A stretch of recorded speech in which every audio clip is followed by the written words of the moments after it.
ఎలాంటి లక్షణాలు ఉంటే కార్డియాలజిస్ట్ని మనం కలవాలి మేడం?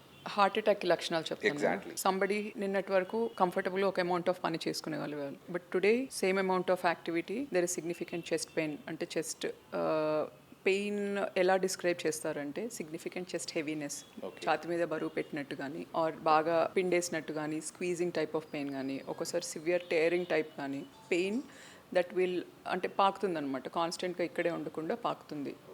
ఎనీవేర్ బిట్వీన్ జా లైన్కి కానీ, షోల్డర్కి కానీ, బ్యాక్ ఇంటర్స్కాపులర్ ఏరియా, షోల్డర్ బ్లేడ్స్కి మధ్యలో కానీ, ఆర్ కొంతమందికి రైట్ షోల్డర్ కూడా అవ్వచ్చు, వెరీ రేర్లీ. యూజువల్గా most common is left shoulder, but right shoulder is also not a rarity.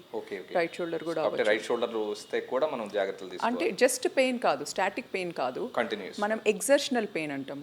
Activity increase అవుతుంటే మన పెయిన్ ఇంక్రీజ్ అవుతూ ఉంటుంది. So anywhere between jawline to umbilicus it will radiate, పాకుతూ ఉంటుంది. Okay, అంతేకాకుండా దాంతోపాటు ఆయాసం కానీ, గుండె దడ కానీ, కళ్ళు తిరిగి పడిపోవడం, ఇవన్నీ హార్ట్ అటాక్ సంబంధించిన సిమ్టమ్స్.